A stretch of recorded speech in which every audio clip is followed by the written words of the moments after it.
पटना के गर्दनी बाग में बीपीएससी के हजारों अभ्यर्थी धरने पर बैठे हैं। मांग है कि बीपीएससी 17वीं की परीक्षा को रद्द किया जाए और फिर से इस परीक्षा को आयोजित करवाया जाए। जनसुराज के नेता आनंद मिश्रा भी बीपीएससी अभ्यर्थियों के बीच पहुंचे थे। आपने उन लोगों के धरना प्रदर्शन को करीब से देखा, क्या सलाह है आपकी उन लोगों को? देखिए, मैंने वहाँ पे उनकी बात समझी। हम उनको सलाह क्या दें, उनको सपोर्ट की ज़रूरत है। लेकिन हाँ, एक सलाह जो मैंने दिया वहाँ पे, उनकी बात जो समझी, मुझे सिर्फ 10% ही पता था उनके जो प्रॉब्लम्स। जब बाकी बात मुझे पता चला और अगर वो सच है तो बहुत ही गंभीर मसला है। मैंने उनको यही सलाह दी कि हम सिर्फ धरना पे बैठने से हमारी बात नहीं सुनी जाएगी, है ना। हम पे उल्टा कार्यवाही करने की चेष्टा की जाएगी। हमारी बात को सही जगह पे पहुंचाने के लिए उसको डॉक्यूमेंट किया जाए उस बात को, और अपने जो डिमांड्स हैं उसको सबमिट करिए चीफ सेक्रेटरी के वहां पे कि इसमें प्रॉपर इंक्वायरी होनी चाहिए। पॉसिबल जुडिशियल इंक्वायरी के लिए इसको एस्केलेट करना चाहिए। ये जो पूरा बार बार एग्जाम्स का ये फेल होना, बार बार पेपर का लीक होना, ये जो हो रहा है, इसकी सुव्यवस्था कैसी होगी?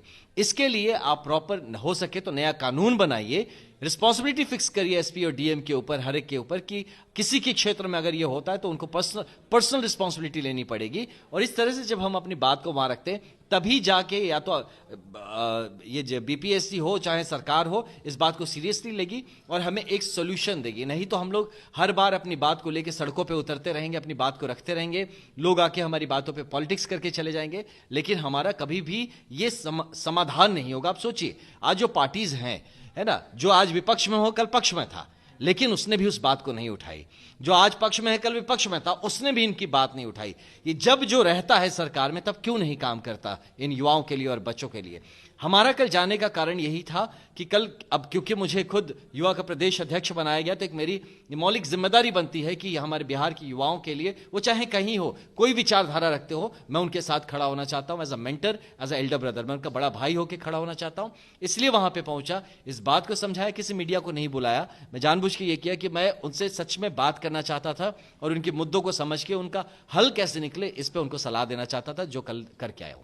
उनसे बातचीत हुई तो क्या लगा? अभ्यर्थियों ने क्या कुछ कहा? वो आपकी बात से सहमत दिखे? बिल्कुल सहमत है। उनको बात को उन्होंने इस बात को समझा कि उनका जो ये प्रयत्न है ये सक्सेसफुल कैसे होगा। इस बात को मैंने समझाने की कोशिश करी। ये भी कि अगर आपको अपनी बात वहां तक, मतलब चीफ सेक्रेटरी जी के यहाँ पहुंचाने पे या सरकार के पास या सही जगह मंच पे पहुंचाने में दिक्कत है, मैं खड़ा हूं, आप मुझे बोलो, मैं आपकी बात लेके वहां पहुंचाऊंगा, लेकिन you have to document it.